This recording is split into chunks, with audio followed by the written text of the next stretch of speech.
The Chris Johnston Show. Let's go! Your number one destination for a behind-the-scenes look at the game of hockey. Is this thing on? Here's NHL insider Chris Johnston and host Julian McKenzie. CJ's back after a couple days in Florida for the annual NHL Board of Governors meetings. Hopefully the weather change hasn't been too drastic for you.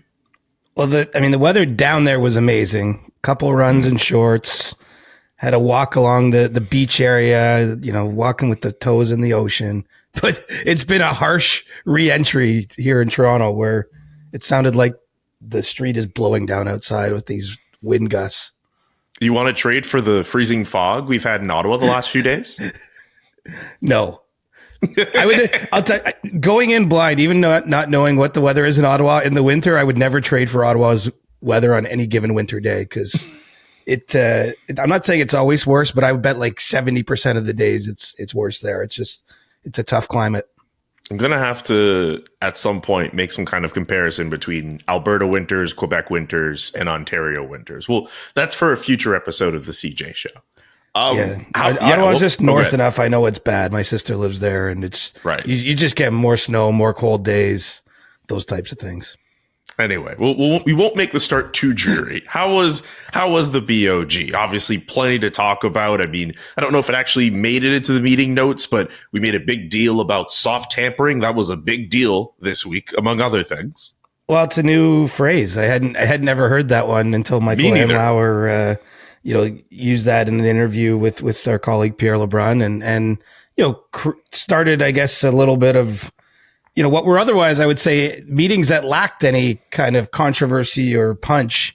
But they, that changed the tone of the first day. And I think it was done by design. I mean, Michael Andlauer, yes, he's a newer owner of the league, only, a year and a bit into his officially having the Senators. He was around these meetings in the past with Montreal, I should mention, when he was a minority owner. But, I think he knew what he was doing. And it's a sign of what I saw you writing about too. I mean, the Sens they're pissed off by this. They didn't like the idea that this came out, how it came out. They're almost sort of an innocent bystander in a sense in the entire thing. I mean, it was all part of that Rangers drama last Friday when this got dropped into the middle of it. And so, yeah, I think the soft tampering, I don't know if he'd walk any of it back.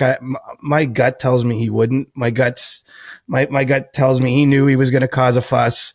He didn't want to do subsequent interviews with the TV cameras and stuff after the meetings, which I could appreciate. Because when you've already said what you're going to say, I mean, unless you're going to walk it fully back, what else? There's no reason to add to it. There's no reason to say it again when other people might already be a little upset that you said it, whether that's at the league level. And certainly the Rangers were pretty vehement in their denial. So yeah, it was a fun few days.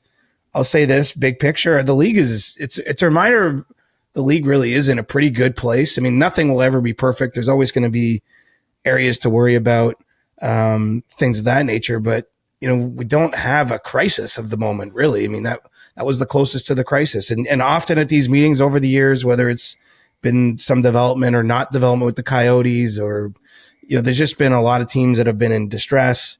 The US Canada dollar, which ironically the Canadian dollar is kind of stinking again, but in some of these past meetings, that's created some issues for the Canadian teams. Didn't feel like anything was on fire. And so, pretty upbeat feeling around the meetings. As I said, nice to get in the weather and, had a lot of interesting conversations too. And, met Ryan Smith for the first time of the Utah Hockey Club and a few others that had some chats. So it was a good few days spent.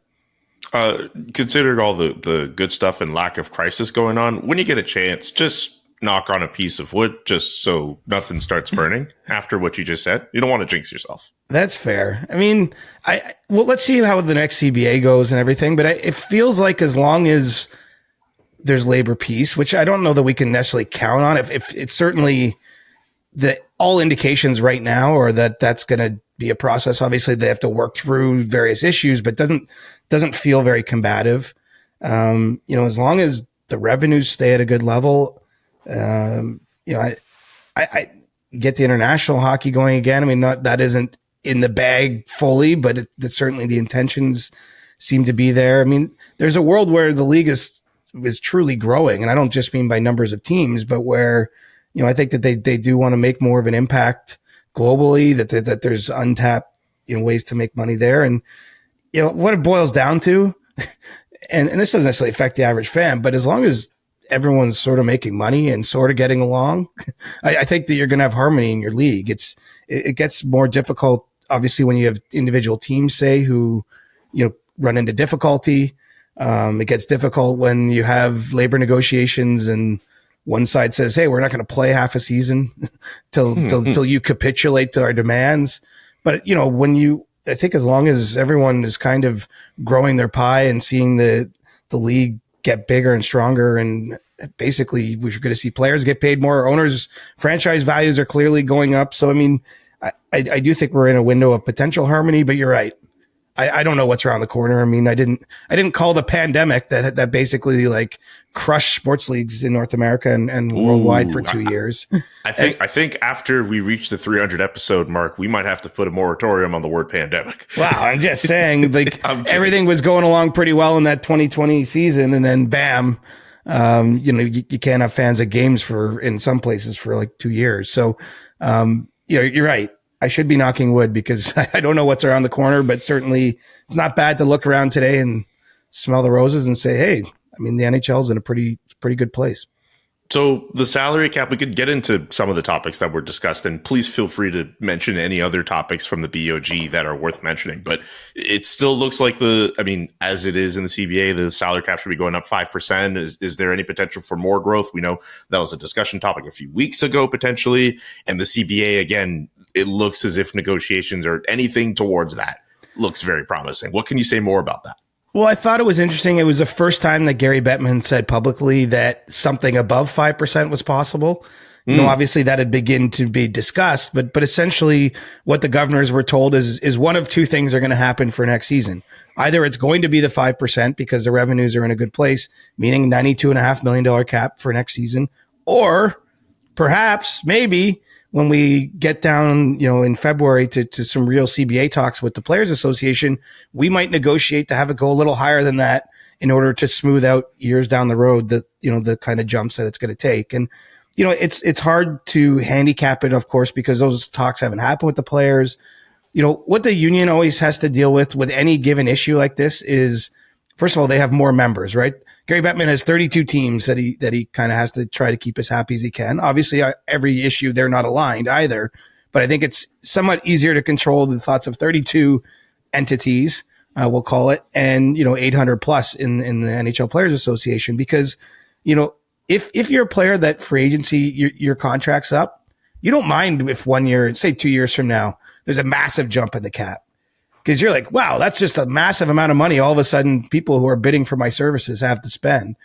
And so, players in that situation might not want to see it smoothed up over time. Those that are in long-term deals might have a certain feeling about how this gets treated. So it's hard to know what's going to happen. But this was the first time Bettman acknowledged publicly anyways that it might be more than 5%. And, that's a sign, first of all, of the strength of where the league's business has got to. And, it's going to be part of those CBA talks. And so, when Gary Bettman talks about what I still have a hard time wrapping my mind around, the CBA expires September 2026. Mm-hmm. It's still 21 months from now.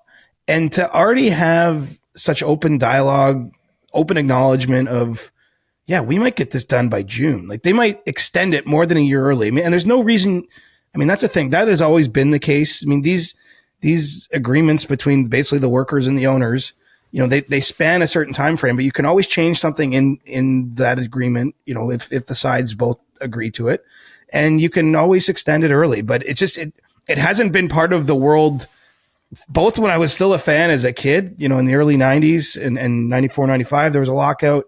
And then since I've, become a reporter, for 20 odd years, yes, they got the last deal done during the pandemic really quickly, but that gotta find another word for that. All right.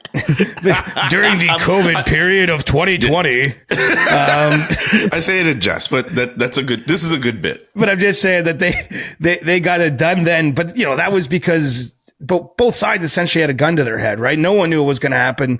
Their business was in serious danger potentially. So, under duress imposed not by either side, they did get one done quickly. But it's interesting that we're now talking about maybe having this done by June. And I only bring it up, Julian, because the reason it would have to be done in or around June, maybe July, is because part of the new agreement might be setting the next salary cap for the next season. And so obviously let me do the math, man, time's flying. The 25-26 season, which is the next one that will be played, you would need to have your salary cap in place before July 1st when free agency opens. Teams need to know what is there to spend. And so I think when Gary Bettman points at June, which he's done a couple of times as a potential time, he said, wouldn't it be nice if I got to the Stanley Cup final where he does his State of the Union every year and they have an agreement? Part of that would be hinged on the idea, I think, that, they would have to have it in place by then. And I don't want to get into doomsday, but if they don't get it in place by then, it might go a whole other year because they have a whole other year because, they have sort of I would call that, we had soft tampering. Let's call June a soft deadline because there's a reason to potentially get it done by then because it sets what's going to happen in the 25-26 season.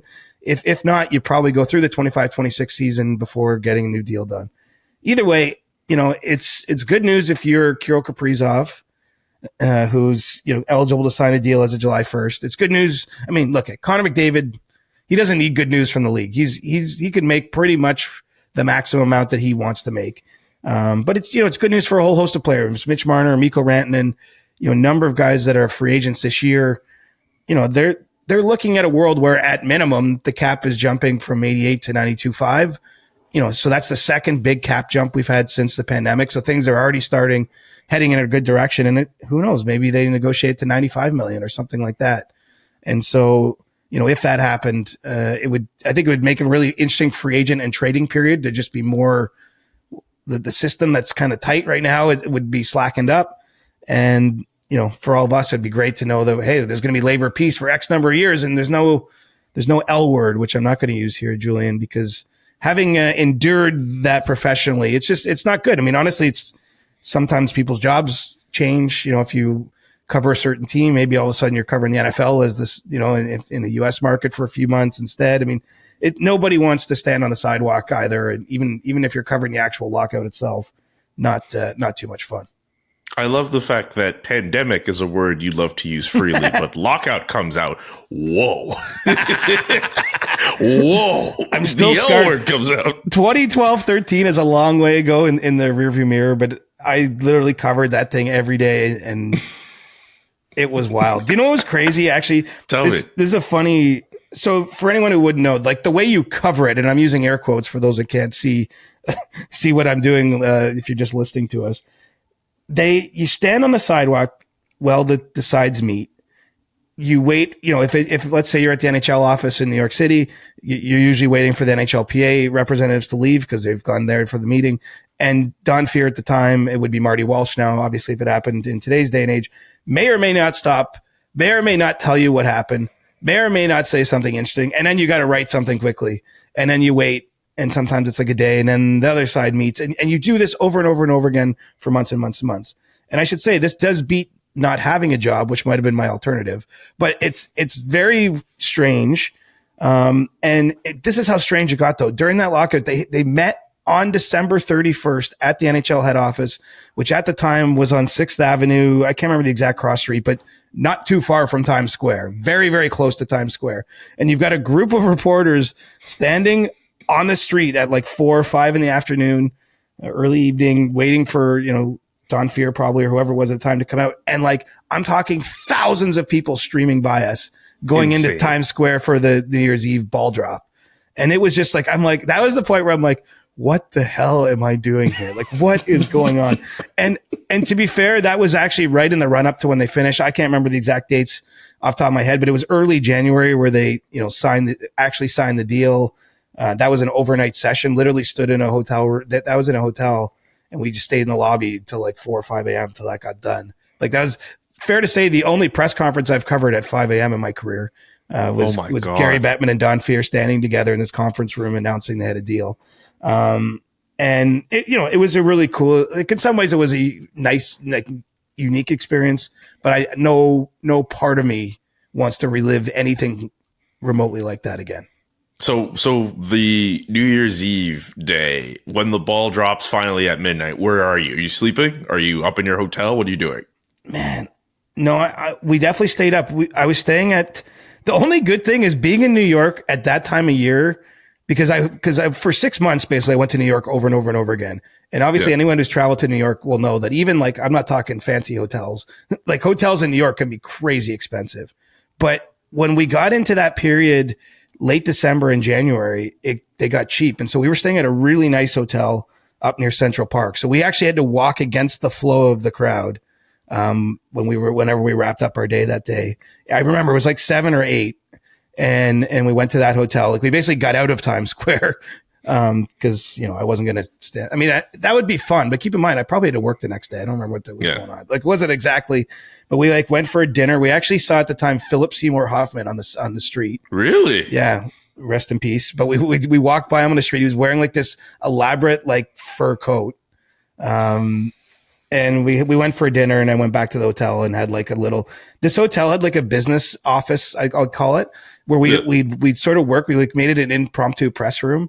But I remember we had like some champagne down there and just did like a midnight cheers. So yeah, it was really, it was again, like now I'm getting like kind of sentimental for it, but it in real time, man, it was a slog and it was weird. It just was it's weird. It's sort of like the board of governors meetings, right? And I think we've been over this, but like, I don't go in the meeting. So you talk to people that come out of the meeting, you trust A, that they were paying attention, and B, that they're telling you the right thing. And obviously in that room, I'm not saying anyone's looking to lie, but like that old thing, like if 3 people witness something, a car accident, they might have 3 different versions of what happened because, not everyone processes anyway. And then it's almost, there's a real danger of broken telephone in that scenario. And so it's similar to this in that, no one's sending us the offers. And so you're just relying on the information you get. But anyway, that was a big deviation from whatever we had planned. I'll take us back from 2013 to 2024. Time travel. Did Alexander Ovechkin come up at the BOG? Seems like he did, right? He did. I mean, 2 things that were interesting. They had the TNT panel come and present to open the meeting. So interesting.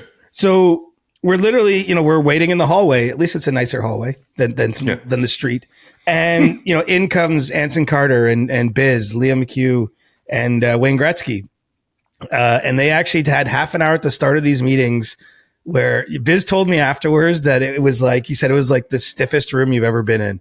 He's like, it's very serious businessy meeting. And they were trying to get some laughs. Like, I think they did like a version of their panel, but we're also explaining their coverage, this and this and that. But naturally, because Wayne Gretzky was there was some discussion about Alexander Ovechkin's chase of his goals record. But even later in that day, after all the main meeting had wrapped up, we saw, Gary Bettman, Bill Daly from the NHL walk out of a room with Ted Leonsis, who's the main owner of the Capitals, Brian McClellan, who's their team president, a few other senior people with their organization. And that was because Alex Ovechkin has got so close to this goal record that the league has had to start planning for how they're going to treat that, what they're going to do. And it's not fully signed off on, but it's certainly at this point, the idea is that Wayne Gretzky is going to try to be there, along with Commissioner Gary Bettman the night it happens. This could get tricky. Like you can imagine, first of all, there's only so much time, Wayne he's got his job obviously on TNT, but he's always been very involved with a lot of different businesses. So I imagine he only has so much time to go traveling around to Capitals games. And even for a goal scorer of Ovechkin's case, like he could play 3 or 4 games without a goal, like at the end, not even be doing anything wrong. Like that's just normal. Right.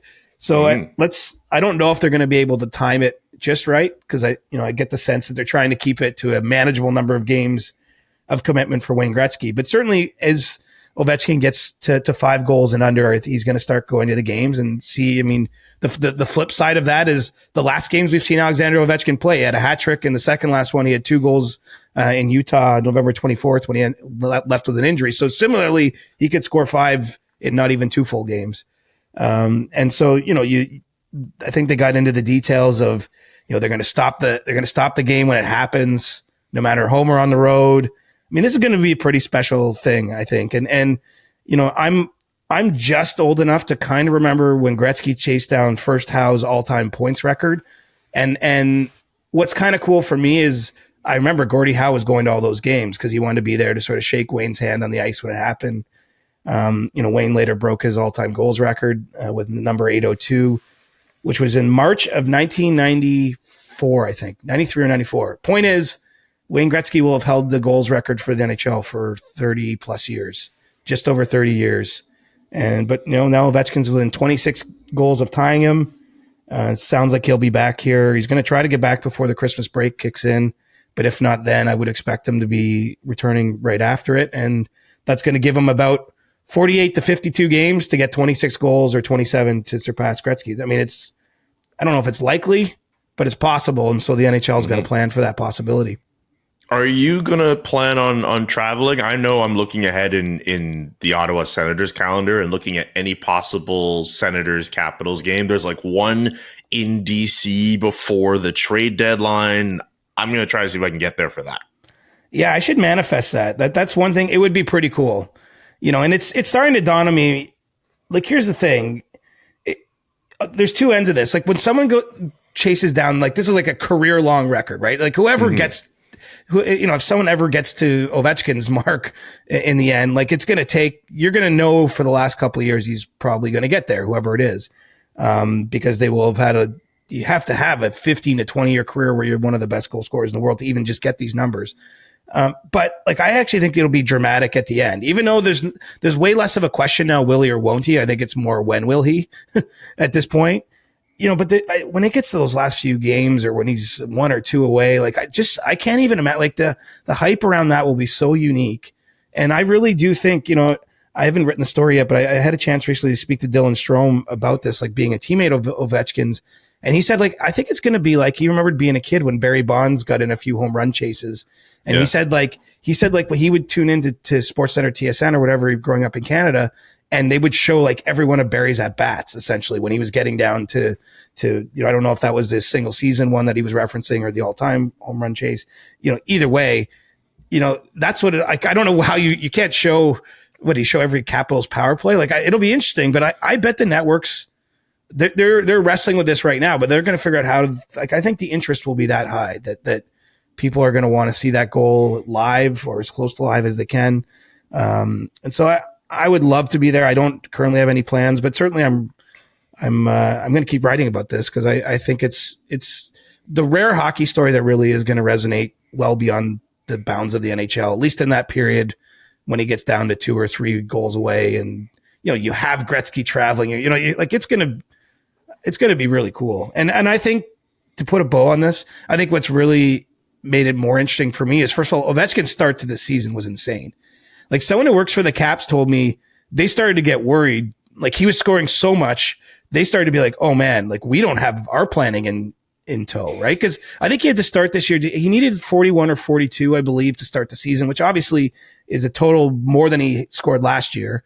And then he scores 15 in 18 games. And internally they're looking around going like, have we done our planning? And so it's almost like, you know, probably some superstition in there. They didn't want to get too far ahead of themselves. But you know, he's had this injury layoff for almost 4 weeks now. I still think it's possible. I mean, it's hard to know. I'm just emptying my brain of conversations the last few days. Please. But someone told me that within days of him, he had a fractured fibula, I think it is, bone in his left leg. He was jumping up and down on that leg in front of teammates with no cast on. So, I mean, he's obviously someone who's proud of, I think, of his pain tolerance, of his ability to play through things. And so I think that's a signal of two things, that he's going to be back maybe even sooner than we expect. And I don't know. I would imagine the motivation, you know, the closer he gets, and the fact his team is so good this year, I got a feeling that there's still a world where he somehow does the near impossible and chases this record down before the end of the season. Man, a lot to unpack from that. First, every time I see the Washington Capitals as high as they are in the standings, I think of you, because you might have been the biggest advocate for them to be a good team this year, and they have been a good team this year. Two, I think when you were mentioning Dylan Strome wondering which year he was watching Barry Bonds, it's probably the all-time home run chase. Right. Because I remember following that home run chase, and you're watching random games between the San Francisco Giants and, ironically, the Washington Nationals. That's the game where Barry Bonds hits the all-time home run and sets the record. But like, wow, look at that! It's like sort of a weird symmetry. Yeah. Maybe, hey, if they did it against the Sharks, if Ovechkin, it would be kind of reverse. No, but you're right. It would be a really weird. Yeah, it would be a fun piece of symmetry. But the point I'm bringing up is like, there's probably going to be a bunch of people who are going to just, if they can, like find ways to watch whatever Washington Capitals game. At least it should be accessible enough. In the States, through ESPN Plus, it should be the case. I really hope it doesn't get to a point with me where I'm trying to watch on Sportsnet Plus or TSN or whatever game will have it, but maybe it will. Or hey, maybe Amazon will have it. But like, I want to try to follow this as best as I can. I hope something is in place where the broadcast networks can be a little bit more malleable to that sort of thing. Yeah, and that was definitely part of what was discussed. I just don't know where they've landed on it all. But it's notable they're having that meeting at the Board of Governors meeting, like that it's now front. I would say it's moved front of mind for, this isn't just a Capitals fan thing. This isn't just even me and you, maybe, I know we've talked about it on prior episodes. This is like the league in a very official way is starting to plan for how they're going to handle this chase, the great chase, they're calling it. That makes sense. So the GR8 number 8 chase. Great chase. I like it. It just works out. Hey everyone, I'm Julian McKenzie, and Chris Johnston has decided to join me to talk to you guys about why Mint Mobile is so great. Thanks to Ryan Reynolds for Mint Mobile, by the way. We really appreciate you, buddy. Friends don't let friends overpay for wireless. I think that's pretty true. Isn't that right, CJ? Yeah, I would never let a friend overpay for wireless, especially when Mint Mobile is offering premium services starting at $15 a month. Come on, like that's such a good deal. And all their plans come with high-speed data and unlimited talk and text delivered on the nation's largest 5G network. You can use your own phone with any Mint Mobile plan and bring your own phone number along with all of your existing contacts. Like it just makes perfect sense. $15, you can't even get a beer for that at an NHL game. That needs to change. But that's a whole other ad in itself. Ditch overpriced wireless with Mint Mobile's deal and get 3 months of premium wireless service for $15 a month. And if you want to take advantage of this customer offer and your new 3-month premium wireless plan for $15 a month, mintmobile.com/Johnston. CJ, your last name is not that hard to spell. Johnston. Get on Mint Mobile. $45 upfront payment required, equivalent to $15 a month. New customers on first 3-month plan only. Speed slower above 40 gigabytes on unlimited plan. Additional taxes, fees, and restrictions apply. See Mint Mobile for details. This episode of The Chris Johnston Show is brought to you by Storyworth. If you're spending time with your loved ones for the holidays, chances are you're going to hear a lot of stories, and Storyworth is really good at preserving them and making them look really, really good. CJ, how does this work? Well, you just send one question per week. Storyworth will do that for you. You get a chance to dictate what it's going to be. Maybe what's the furthest you've traveled? What's the bravest thing you've done? What's the weirdest thing you've ever eaten? And your family member just answers that question, and it gets all compiled together at the end of a year. Pretty cool way to sum up their life. Basically, like, take the energy you give in our Ask CJ questions every week and just put it towards what you would put in for Storyworth. They make the process a breeze with writing. All your loved one needs to do is respond to that email with a story, long or short, it does not matter, and you'll be emailed a copy of your loved one's response as they're submitted over the course of the year. Families love Storyworth. That's why it has more than 35,000 5-star reviews on Trustpilot, with millions of stories preserved since they were founded over 10 years ago. Help your family members share and capture their stories this holiday season with Storyworth. Go to storyworth.com/ Johnston. Anything else on Ovechkin, the salary cap? Or what? Actually, you know what? One other topic I do want to bring up. You mentioned talks about just Europe being brought up at the BOG. What more can you say about that? Yeah, I don't know if you saw this story where the NBA is in talks with FIBA about sort of creating, or I don't know exactly how they're going to do it, but launching an NBA Europe type of league, like an affiliated league that plays out of European markets. And that just got announced in the last few days, those plans publicly anyway. And naturally, I think it became a bit of a talking point for the NHL. And look, nothing certainly is official at this point in time, but I know they did have a discussion there from speaking to a few governors about, recognizing, okay, we do these global series games, but which are good standalone events. Like there's nothing wrong with those events, but they haven't grown the number of them, right? Like I think from a merchandising perspective, the league realizes they could be doing a lot more to have a presence in Europe. And, I don't know that the NHL is going to necessarily launch NHL Europe because it's a little more delicate when you think about it from a hockey standpoint. So many players come from Sweden and Finland and Czechia, like where these countries where a league already exists, those leagues and the system that is in place in those countries help create NHL players. So I don't think the desire would be to crush the leagues. You don't want to bite the hand that feeds you. I think you also would have to be worried about, hey, if you have, this is just fun. This is very abstract, but we have an NHL team in Stockholm all of a sudden, or NHL Europe team. Like there could be a danger. Some players might just decide, hey, I'd rather live at home. I'm a Swede.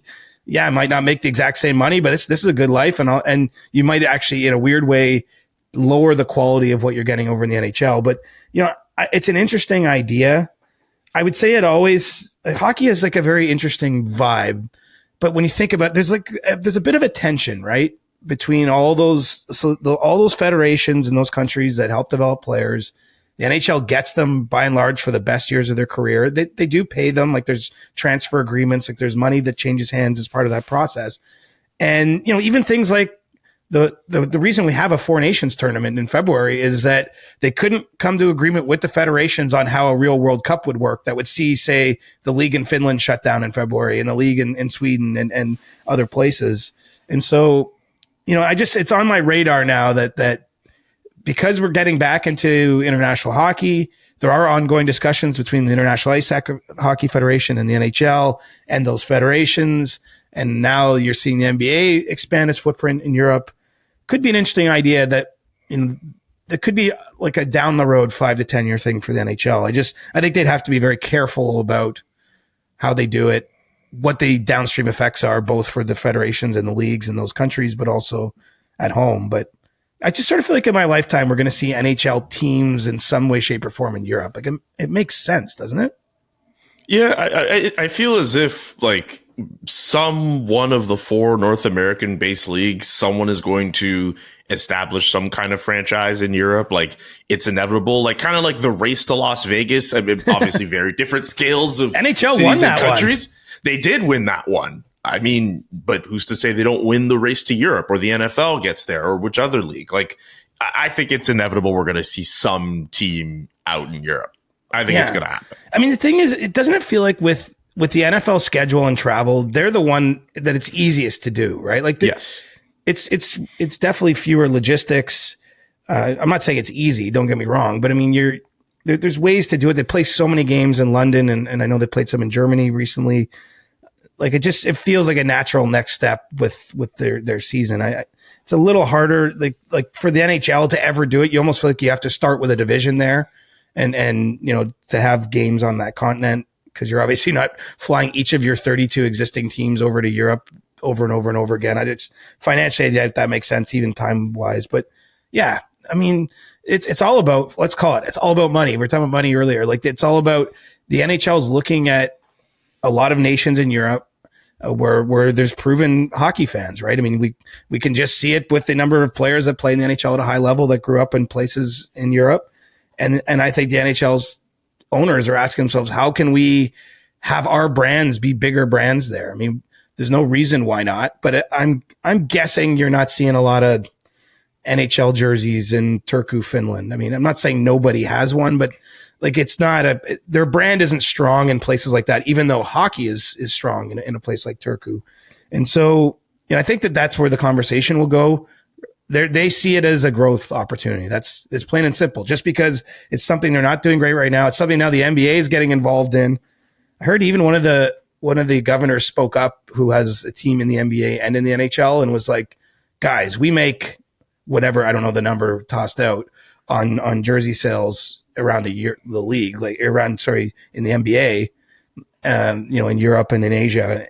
We were not even touching that in the NHL. And so, I think that there's opportunity there. I don't know how it's all going to shake out, but it seems like it's pretty high on the radar because, there aren't that many things covered at a meeting like this. And it sounded like that was one of the sort of meatier discussions that happened on the second day of the BOG this week.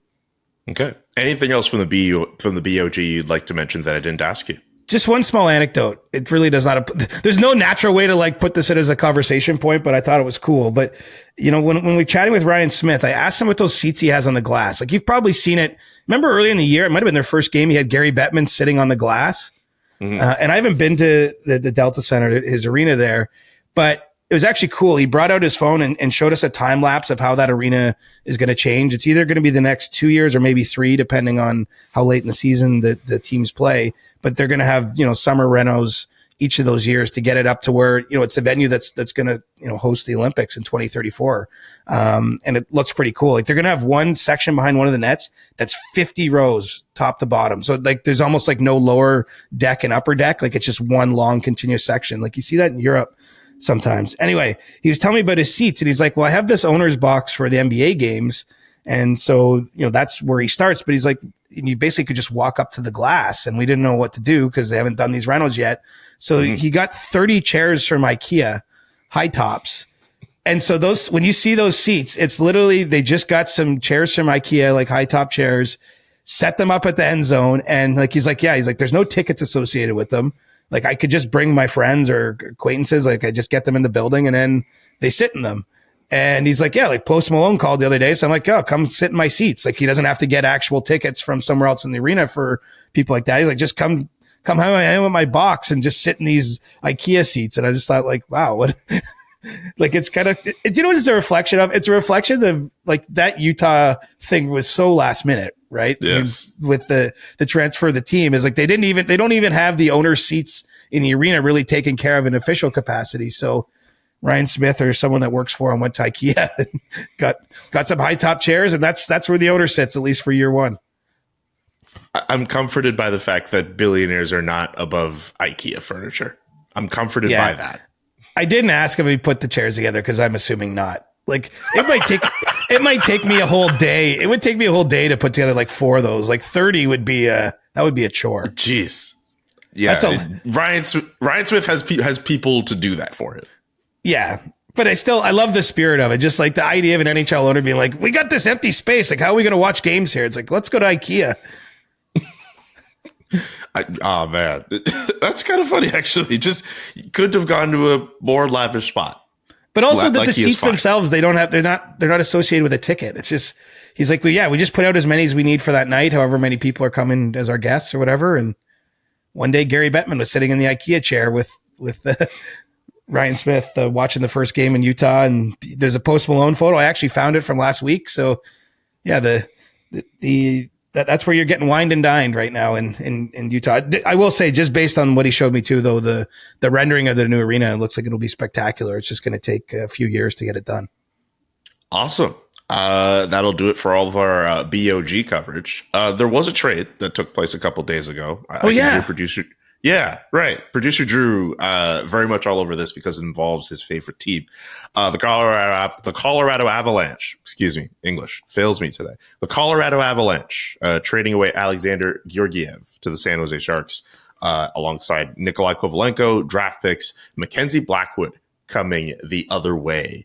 He's now a member of the Colorado Avalanche. What did you think of that trade? Well, it's a big deal. And when you couple with the fact they got Scott Wedgwood from Nashville, 10 or so days before that, I mean, you have one of the NHL's top teams, which had been getting basically some of the worst results from their goaltenders of any team in the league, swapping out both of their NHL goaltenders, within a short period of time. And, what's interesting with Mackenzie Blackwood is, I'm the first to put my hand up and say I am no goalie expert. I can tell you if the player made a save or not, or I can look up save percentage and even goals saved above expected. Like I can understand the concept of those stats, but I don't know anything about technique. But one of the goalie people that I speak to fairly regularly had mentioned to me, and this was in the context actually of Team Canada's choices in net before the Four Nations roster was out there. He said Mackenzie Blackwood, in his opinion, had some of the best pure ability of any Canadian goaltender. And that perhaps, some of what you're seeing from him results wise, should have been funneled through the fact he's playing behind the San Jose Sharks the last couple of years, which, were a team pretty deep in a rebuild. And that put in the right situation. And in this case, we know he didn't get selected to Team Canada, but my goalie guru was telling me that, he would maybe be a sneaky good selection just because in a more structured team environment, they thought he could be a pretty strong player. So obviously the Avalanche agree with that. They make a pretty big move here. And, Blackwood is a UFA, but, my understanding is the Avalanche are going to look to potentially re-sign him. Like they see this as it's a short-term move for now because the player has to want to stay and all those things. They have to work something out. But, there's certainly an open opportunity, I think, for this to be a longer-term relationship. And, for Blackwood, I would think that's pretty appealing too. Just given that the Avs are a team trying to win the cup every year. And, he's been freed from San Jose where, I don't say it in too bad a way, but, he's been a veteran player who wants to play meaningful games, and might be a little while yet for the Sharks before they're doing that. And so I think it's an interesting trade. It's a pretty high price, that can be said. You might have all the details there. Was it a second round pick? I didn't even mention this. I think it was salary retained in that deal too. Yeah, I know 14% of Georgiev's salary was retained. One reason for that I should put on your radar, Julian, is the Sharks do not have any more retention spots. And I would suspect that Georgiev is a good candidate to be traded yet again this season. We'll see how that goes, but that was one way to at least get his salary down a little bit. They could always trade him if they do down the road through another team, which retains salary. But point being is they wanted to chop his number down, not even because they're trying to save money or anything, but he's just more attractive on a lower cap hit and they can't do it themselves. So there's a lot of moving parts to this one, but I think short term, it's a big set of decisions by Colorado and we don't see this. We don't see teams that are really good, I'd say, trade for new goaltenders in season too often. It's happened a handful of times. I remember this is a way dated reference, but remember the Oilers when they went on their cup run in 2006, traded for Dwayne Rolison that season. And he helped get them to game 7 of the cup final. But, stories like that are relatively rare. That's why I'm clapping back 18 years in an instant here. To look for an example of something like this, but a team like Colorado is trying to win the cup, and maybe these, whether it's the combination of these moves or maybe it's just the Blackwood move in particular might get them back on that form because they were getting 7s and 8s hung on them not regularly but more frequently early in this season than you would expect from a top tier NHL team. Mackenzie Blackwood, by the way, 9/11 save percentage. I'm not a goalie expert, but on that team, on the San Jose Sharks, that's pretty good. Yeah, and we live in a world, I don't know where it is at this moment, but 900 or even 899 is somewhere around the average nowadays, which is kind of crazy. It wasn't that long ago. The average goalie was around 912, but it's slowly crept down. Either the shooters are getting better. I don't think it's a matter of the goalies collectively all just getting bad. I think that between maybe the way shooters are being trained or the technology available to them sticks, or even the way teams are designing plays, I think that we're getting to a point where you're just seeing more goal scoring, which I think is good for the game as a whole. But it's a long way of saying he's quite a ways above league average, and he hasn't yet had a chance as of this recording to play for the Avalanche. And so, the Avs have had some defensive struggles actually. I think goaltending was an issue, but there were some other things in there. I mean, and they've dealt with so many injuries too. I mean, just one of those years where they're just trying to get it all together. Like you can imagine a team like that. They know that if they get in the playoffs by 1 point, that they could be as dangerous as anyone as if they arrive there healthy, if they arrive there and they've sort of got their team playing in the right direction. But they haven't had that too much this season yet. They're still well in the thick of being a team that could make some noise later in the year. Anything else around the league kind of percolating in your mind? I mean, the Buffalo Sabres, we kind of talked about them a couple days ago. They're 8 straight losses for them. I know we had Kevin Adams speak last week. Yeah. I wonder if there's anything coming from that. Just, you can't have this go as bad as it's been going for them. Yeah. And did you see Owen Power had a long benching on Wednesday, as did JJ Peterka. They each had were responsible for a turnover. In Power's case, it led to the opening goal in that game. Yeah. Not very good. I guess on the other side of that game, they were playing the Rangers. I'll say this, around the Board of Governors meeting, the hottest topic of conversation that wasn't officially involved with the meetings, like when we got at night with maybe a cold beer in hand and having a social chat, everyone was talking about the Rangers. Everyone was like, what is going on? What's going to happen next?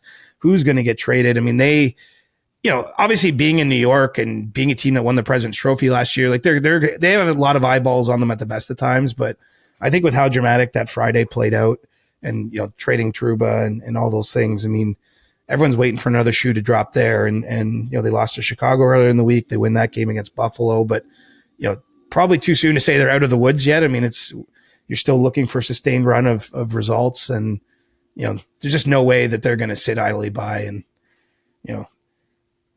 I don't believe that the Rangers soft tampered. I should go on the record with that and just put a bookends on the show. But, I just think that they're out there looking around for upgrades, and they're not going to find one in Ottawa, because Michael Einlauer could not have been more clear that Brady Tkachuk is not a player that organization is going to trade. Okay. Time for stick taps. Do you have a stick tap for this Thursday edition, sir? Yes, my stick tap this week goes to Kevin Shattenkirk. First-class guy, had a heck of a career, and officially announced his retirement this week through the NHL Players Association. He'd looked to actually try to continue playing early in the year.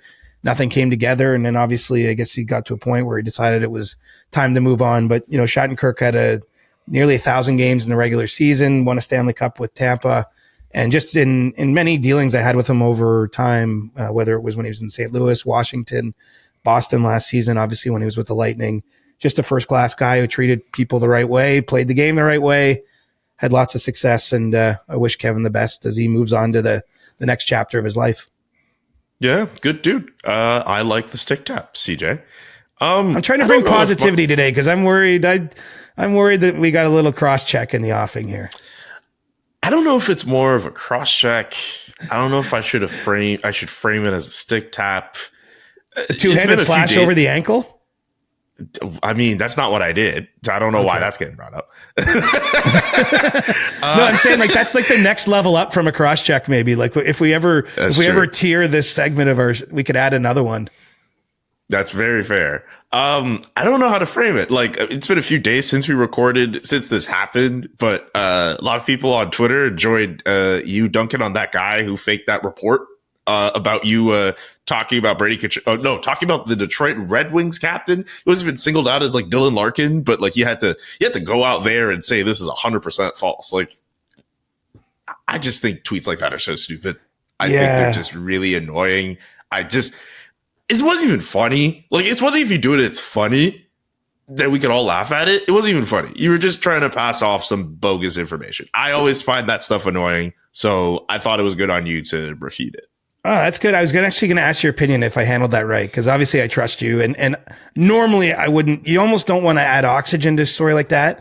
But it was on Sunday of last weekend, and I was on my way to the airport, and my phone just started blowing up with like actual people around the NHL. What about Larkin? What's he like? I'm like, what are you talking about?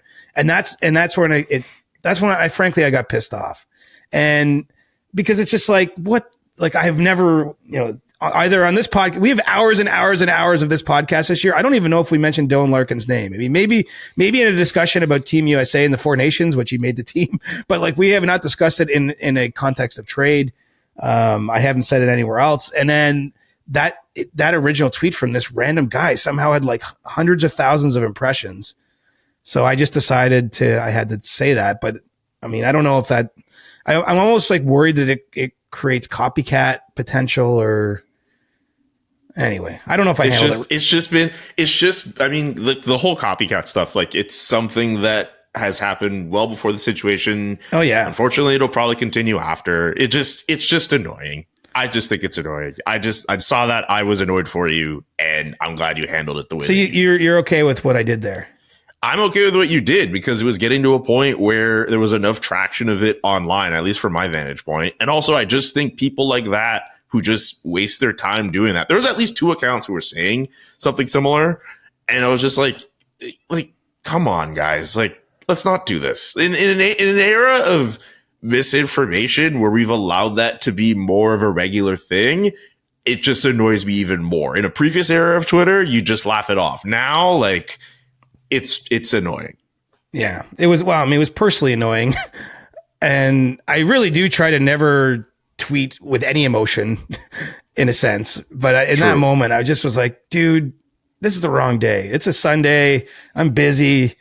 Now I'm managing this fire. Like I create enough of my own fires that I got to manage. I'm like, this was a fire, not of my own creation. And you're just bringing it to my front door. And so anyway, it's, you know, a lot of people retweeted me. I mean, it actually got more people responded positively in my direction than I expected. I expected some people to be like, CJ, why are you even bothering? But I didn't get much of that. I guess. I don't know. Maybe, I mean, it's not to say like you should do this for every single tweet that references you. Don't do that. That's a waste of time. But that one I think was the right time to do it. Yeah, when you have like actual NHL GMs texting you, it's like, uh-oh. That's crazy. It got to that point. Well, because again, I'm not even criticizing those people. Like they might have just heard something third hand, right? They'd be like, oh, did you see CJ said Dylan Larkin? You know, like, anyway. Look, your credibility is your whole thing. Like you don't want to get to a point where it affects that. So I understand that. Anyway. Cross check. Slash to the ankle. Yes. Yeah. Fake accounts. Screw misinformation. Anyway. Get your questions in for our Monday edition of the CJ Show. We inch closer and closer to the illustrious 300th episode in the show's history. I'm excited. That's wild. It's funny because you never tell me what number we're at. Like I don't know if we're at 228, 278, 298. 296. Okay. Oh, so 300 is really close. Oh yeah. We're going to get there before the holidays. Yeah. Oh yeah. I think we're getting there the week of Christmas. Our present to you is a 300th episode. Dear listeners who have stuck with us every step of the way. There are a lot of 100%ers out there, CJ. I know. I love that. Thank you for listening, everyone. In all seriousness, I love it. We appreciate it, and we love you very much. Subscribe to the podcast, leave a like and a rating if you can, and we'll talk to you all next week. Peace. The Chris Johnston Show. Follow Chris on Twitter @ReporterChris and follow Julian @JKA McKenzie. The Chris Johnston Show.